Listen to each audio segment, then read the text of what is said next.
Bien, bonjour à tout le monde. Alors, comme vous le savez, cette notion de CME, donc d'excision complète du mésocolon, a été introduite en 2008 par deux chirurgiens, un chirurgien anglais de Leeds et un chirurgien de Berlin, un peu par analogie à la TME de Hilde. Et ces deux auteurs ont rapporté de meilleurs résultats oncologiques dans leur série en utilisant cette technique. Alors, d'abord, bien comprendre ce que c'est la CME. En fait, il y a deux, je dirais, aspects fondamentalement différents. Tout d'abord, il faut réaliser une dissection le long des plans embryologiques, de façon à enlever tous les tissus lymphatiques et garder ainsi une enveloppe mésothéliale tout à fait intacte. Et d'autre part, il y a un autre composant qui est la ligature centrale des vaisseaux, qui est surtout développée par Hohenberger plus que par West, et qui correspond globalement, même si on peut dire qu'il y a quelques petites différences, au curage D3 de la littérature japonaise. Alors je voudrais insister sur le fait que ce n'est pas du tout un nouveau concept. C'est faux. La dissection dans les plans embryologiques, c'est quelque chose que moi je faisais déjà, ou en tout cas qu'on m'avait appris quand j'étais un jeune interne, c'est-à-dire il y a 30 ans. Et donc pour moi, ce n'est rien de plus que la chirurgie correcte qu'il faut faire pour tout cancer du côlon. La question qui se pose, c'est sur la ligature centrale des vaisseaux. Et je vous rappelle qu'à l'ère de la laparotomie, il y a eu plein d'études qui ont été faites là-dessus et qui ont démontré que la ligature centrale des vaisseaux, ça servait à rien. Il faut aussi savoir que les études qui ont été publiées par Hohenberger et par West sont pleines de biais et qu'on ne peut pas décemment, sur base de ces études, dire qu'il y a vraiment un avantage oncologique. Il n'y a notamment pas d'analyse multivariable, on n'a pas analysé l'effet des chimiothérapies, etc., etc. Alors pourquoi un tel intérêt actuellement, un tel engouement? La première raison, je pense, c'est parce que souvent le chirurgien se prend un peu pour un dieu et a tendance à vouloir démontrer qu'il est meilleur que le voisin. Ceci étant, on peut quand même louer ces deux auteurs pour essayer de définir une technique qui doit devenir standardisée pour tous les patients dans la chirurgie du côlon. Les vraies questions qui se posent actuellement, est-ce qu'on peut réaliser ça sans augmenter la morbidité? Et est-ce que c'est utile pour le patient de faire ces dissections hyper extensives? Alors, vous savez aussi très bien que dans le cas du côlon droit, mais là, la situation elle est relativement simple, l'anatomie est plus ou moins constante, et là, on n'a pas de souci au niveau des dissections. Par contre, dans le côlon droit, aussi bien l'anatomie veineuse que l'anatomie artérielle est tout à fait variable.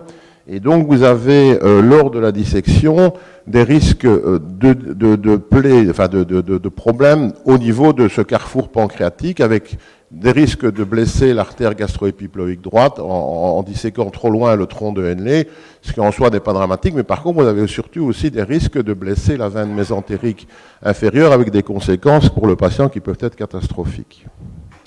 D'autre part, on sait aussi que l'épidémiologie des cancers du côlon droit est tout à fait différente de celle du côlon gauche. On a souvent des patients très âgés, plutôt obèses, avec des facteurs de comorbidité, bien souvent des larges tumeurs et des stades TMM avancés. Alors, qu'est-ce qu'on sait actuellement des données de la littérature? Il n'y a actuellement pas d'études randomisées qui comparent la CME avec la chirurgie conventionnelle. Alors, si vous regardez les dernières publications, en termes oncologiques, c'est très clair que si vous faites une CME, aussi bien que ce soit pour le côlon droit que pour le côlon gauche, vous allez prélever plus de ganglions dans votre pièce de résection. Ça, c'est très clair. Vous avez également, aussi bien pour le côlon droit que pour le côlon gauche, une distance entre la tumeur et votre ligature vasculaire qui sera plus grande de 2,6 cm.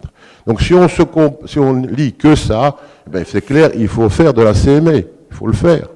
Par contre, qu'en est-il des résultats cliniques? Et ça, c'est une étude qui nous vient du registre danois, et je pense que c'est une étude intéressante parce que c'est un reflet de la vraie vie, quoi. C'est vraiment quelque chose qui est colligé de façon anonyme. Alors, tout d'abord, lorsque vous faites de la CME, la plupart du temps, vous ne faites pas de célio, ou en tout cas, vous faites moins de célio. Vous n'avez pas plus de complications chirurgicales, ni plus de fistules anastomotiques. Par contre, vous avez plus de plaies des organes de voisinage. Alors, une plaie de la rate dans le côlon gauche, c'est pas dramatique, mais si vous prenez rien que dans les colectomies droites, le taux de plaie de la veine mésentérique inférieure qui est de 3,6% versus 0,5% dans l'autre technique, c'est quand même un chiffre qui est hautement significatif, et je peux vous dire qu'en Belgique, il y a des morts sur CME, sur plaie de la mésentérique supérieure. Ça, je peux vous dire que c'est décrit, ça existe. Et d'autre part, il y a également, et ça il faut le savoir, plus de complications en forme de sepsis et surtout plus de complications pulmonaires dans les groupes CME. Et d'après ce que j'ai pu lire, c'est souvent lié à un ileus prolongé, éventuellement avec des vomissements et des fausses inhalations. Et dans certaines séries, même si ici la différence n'est pas statistiquement significative, la mortalité, elle est quand même pas négligeable, de l'ordre de 6% et même plus élevée dans la CME.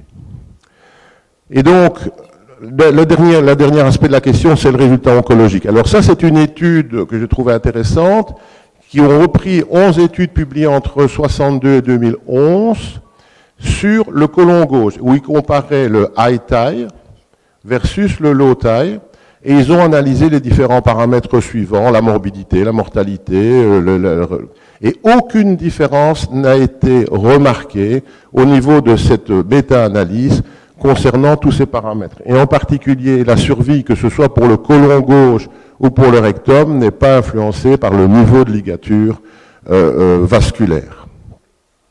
Alors, concernant maintenant cette étude, c'est une étude qui a été faite avant que que le concept de CME ne soit apparu, je dirais, sur le marché. Ça, c'est la dernière méta-analyse qui a été faite et qui concerne 14 études comparant CME versus non CME. Ce sont uniquement des études rétrospectives. Je ne vais pas vous passer le détail des résultats, mais actuellement, sur base de cette dernière méta-analyse, il n'y a aucune évidence actuellement que la CME a un avantage en termes oncologiques pour le patient. Et donc, ma conclusion, c'est que c'est clair qu'on a un meilleur spécimen d'un point de vue histologique lorsque vous faites de la CME, mais par contre que vous exposez votre patient à un taux de complications quand même plus élevé. Alors, c'est une balance risque-bénéfice, et surtout, il n'y a actuellement pas de preuve qu'il y a un intérêt vraiment oncologique. Donc moi, ma stratégie personnelle, elle est un petit peu, je veux dire, mixte. Pour le côlon gauche, lié à l'origine, les vaisseaux, c'est très simple. C'est même encore plus facile, techniquement. Donc pour le côlon gauche, pour moi, c'est systématiquement de la CME avec la ligature centrale et c'est presque systématiquement la laparoscopie. Pour le côlon droit, par contre, là, je suis beaucoup plus mitigé. Certainement, comment dire, la CME en soi, bien sûr, il faut disséquer dans les plans embryologiques.